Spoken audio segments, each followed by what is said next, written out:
원희룡 전 의원의 도지사 출마 가능성이 높아지면서 경선 방식을 놓고 새누리당이 내분을 겪고 있습니다. 임금을 받지 못해 어려움을 겪는 근로자들이 늘고 있지만 임금 체불업체나 업주에 대한 처벌은 솜방망이에 그치고 있습니다. 결혼식장에서 하객들이 잠시 자리를 뜨거나 한눈을 파는 사이 상습적으로 축의금과 가방을 훔친 40대가 경찰에 붙잡혔습니다. 국가태풍센터에 이어 기상연구소가 제주 혁신도시에 새로 둥지를 틀면서 제주가 기상연구의 중심지로 떠올랐습니다.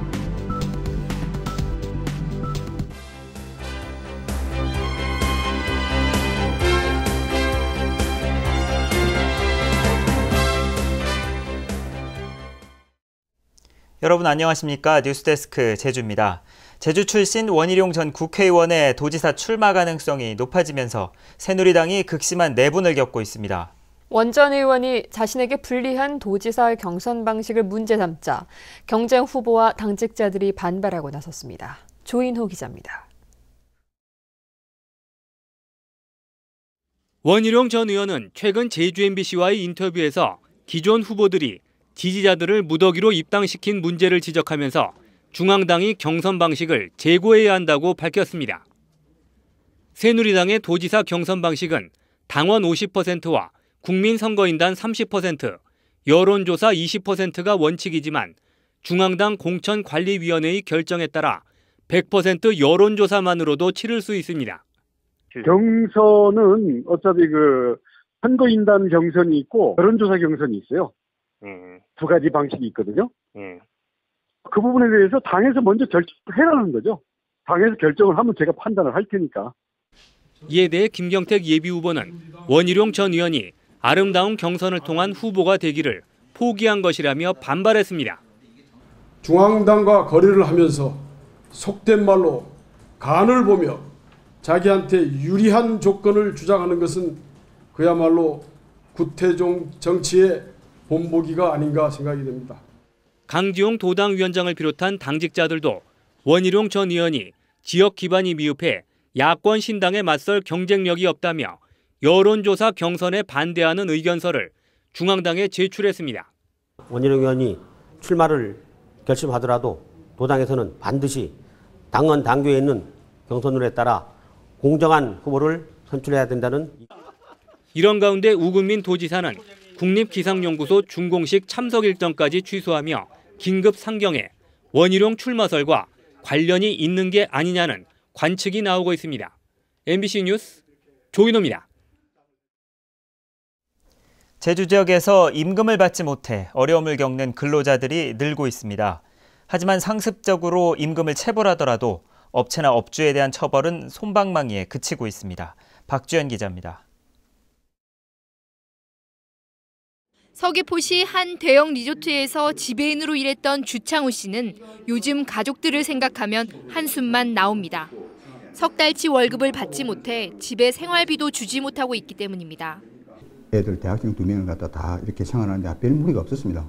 근데 여기 와가지고는 그게 한 사람 월급이 지급이 안 되니까 모든 게 이제 애들이 방도 기숙사도 지금 좋지 않은데 가기 싫어하는데 그거 보낼 수밖에 없고. 주씨뿐 아니라 이곳에서 일하는 직원 대부분이 비슷한 처지입니다. 노동부에 진정겪고 이래 하면은 상당히 민사로 가고 길게 지연되니까 그 정도에 포기하는 겁니다, 직원들이. 그런 직원들이 지금 퇴사한 직원들 이루 말할 수가 없고. 이 업체는 임금체불로 형사처벌까지 받았지만 회사 사정이 어려워 어쩔 수 없다는 입장입니다. 경영 적자죠. 쉽게 얘기해서. 적자가 원인입니다.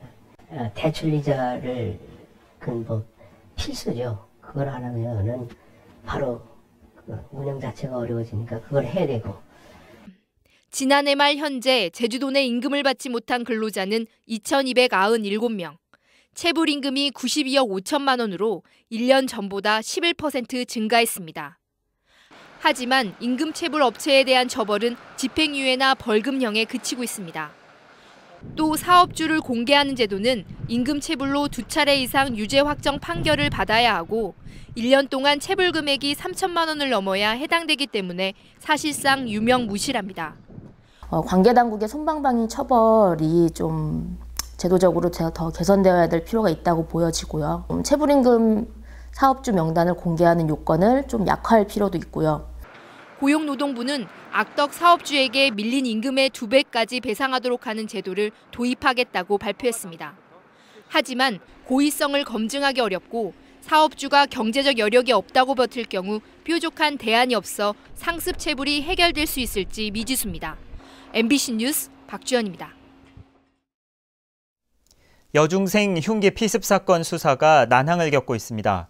사건을 수사하고 있는 제주 동부경찰서는 목격자가 없고 주변 차량의 블랙박스와 CCTV 영상에서도 별다른 단서를 발견하지 못했습니다. 경찰은 여중생을 직접 만나 피해자 인상 차기와 사건 경위에 대해 조사하는 한편 동종 전과자를 상대로 탐문 수사를 벌이고 있습니다.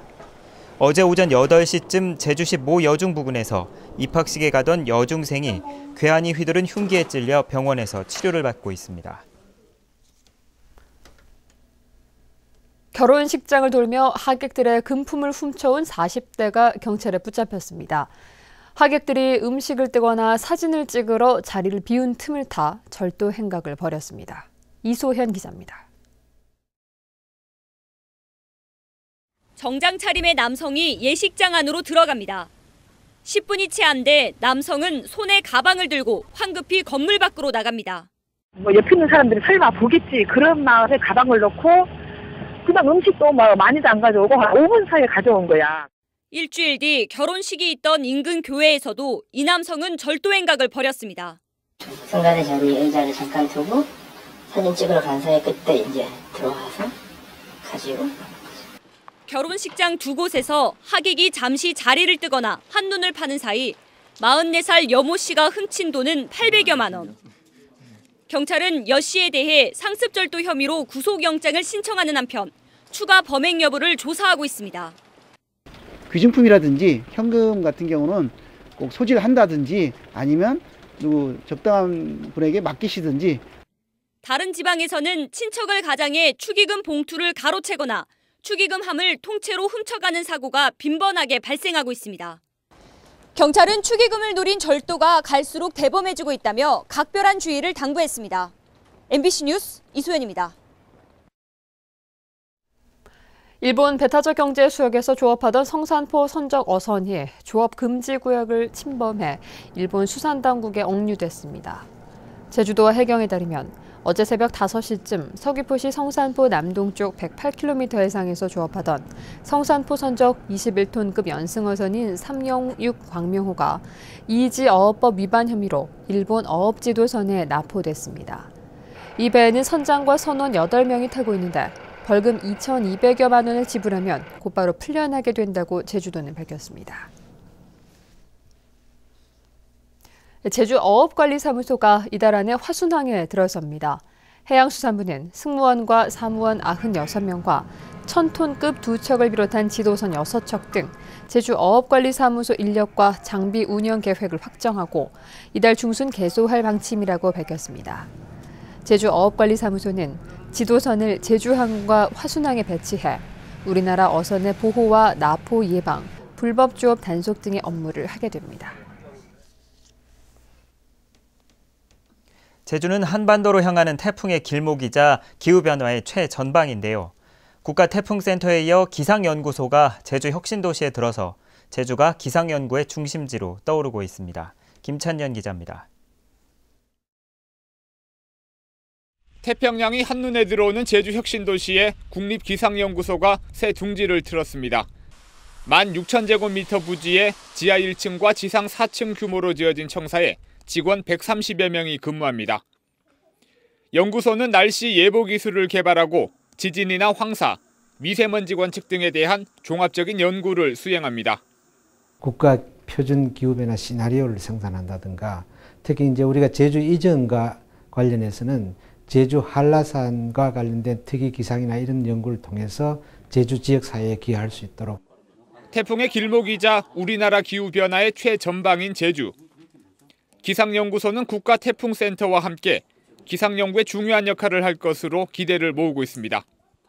제주도가 이 바다도 위치돼 있고 또 이 제주도의 이 제주도가 위험기상과 관련해서는 뭐 상당히 오늘 올라오는 길목에 있기 때문에 뭐 그런 부분들이 종합적으로 고려되고 국가태풍센터에 이어 국립기상연구소까지 제주에서 문을 열면서 제주가 기상연구의 중심지로 자리 잡고 있습니다. MBC 뉴스 김찬현입니다. 지난 겨울 기온이 평년보다 높고 강수량은 많은 것으로 나타났습니다. 제주지방기상청에 따르면 지난해 12월부터 지난달까지 제주 지역 겨울철 평균 온도는 8도로 평년보다 0.6도 높았습니다. 지역별로는 제주시가 0.7도, 서귀포시가 0.5도 높았고 고산은 0.2도 낮았습니다. 강수일은 28일로 평년보다 사흘 정도 적었지만 강수량은 189mm로 6% 많았습니다. 특히 지난 1월에만 제주시에 5일, 서귀포시에 4일 동안 이례적인 겨울철 황사가 발생했다고 제주지방기상청은 설명했습니다. 제주 4.3위원회는 오늘 제주 4.3 평화재단에서 심사소위를 열고 4.3 희생자 95명과 유족 1,967명을 의결했습니다. 4.3 중앙위원회는 이달 말 전체 회의를 열어 5차례 심사소위에서 의결된 4.3 희생자와 유족을 최종 결정할 예정입니다. 한편 제주도가 추가 신고를 거쳐 심의 결정을 요청한 4.3 희생자는 326명, 유족은 2만 8천여 명입니다. 물질을 하다 숨진 해녀 80% 이상이 70살이 넘은 고령인 것으로 나타났습니다. 제주도 소방본부에 따르면 지난 2011년부터 3년 동안 물질을 하다 숨진 해녀는 모두 25명으로 이 가운데 70살이 넘은 고령 해녀가 84%를 차지했습니다. 소방본부는 해녀 사망사고 원인이 고령화에 따른 체력 약화나 심장마비 때문인 것으로 보고 어촌계 등을 대상으로 심폐소생술 교육을 벌일 계획입니다.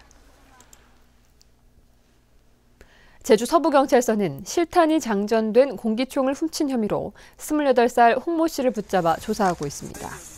경찰에 따르면 홍 씨는 지난달 26일 새벽 5시쯤 함께 일하던 동료에게 핀잔을 들은 것에 불만을 품고 애월읍 한 마을 길가에 세워진 동료 차량의 유리창을 깨고 총기를 훔쳐 달아난 혐의입니다.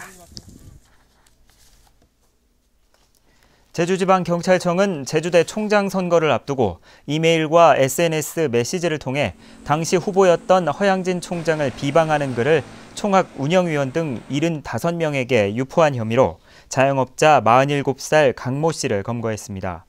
또 이메일 발송을 담당한 57살 정모 씨와 SNS 메시지 발송에 쓸 대포폰을 알선한 43살 이모 씨도 붙잡아 조사하고 있습니다. 이들은 모 후보자가 제주발전연구원 재직 당시 검찰 압수수색 과정에서 수천만 원의 상품권 등이 나왔다는 허위 사실을 유포한 혐의입니다. 경찰은 범행 이유나 배후 등에 대해서 계속 수사할 방침입니다. 제주산 돼지고기 값이 크게 올랐습니다. 제주 양돈농협 등에 따르면 지난달 말 110kg 기준 제주산 돼지고기 경락가는 38만 4천 원으로 지난해 같은 기간보다 33.8% 뛰었습니다. 특히 설 대목이던 1월 말 34만 4천 원보다는 11.6% 올랐습니다. 조류 인플루엔자 발생에 따른 반사 효과와 중국발 미세먼지 영향 등으로 수요가 급증하면서 돼지고기 값이 오른 것으로 농협은 분석했습니다. 제주 지역 소비자 물가가 석 달 연속 상승세를 보였습니다. 호남지방 통계청에 따르면 지난달 제주 지역 소비자 물가지수는 108.02로 한 달 전보다 0.2%, 1년 전보다 1% 상승했습니다. 품목별로는 공업 제품이 지난해 같은 기간보다 1.5% 올랐고 집세가 1.4% 상승했습니다. 생활 물가지수는 0.4% 올랐지만 신선식품 지수는 10.4% 떨어졌습니다. 제주 시내 생활 쓰레기가 제때 치워지지 않아 주민들이 불편을 겪고 있습니다. 봉계동 산북소각장 주민지원협의체가 지난달 26일부터 반입되는 쓰레기에 대한 성상 조사를 실시해 가연성 쓰레기의 경우 종량제 봉투 이외에는 반입을 일체 금지하고 있습니다. 이에 따라 클린하우스 곳곳에는 제때 수거되지 못한 생활 쓰레기가 넘쳐 민원이 잇따르고 있습니다. 뉴스데스크 제주였습니다. 여러분 고맙습니다.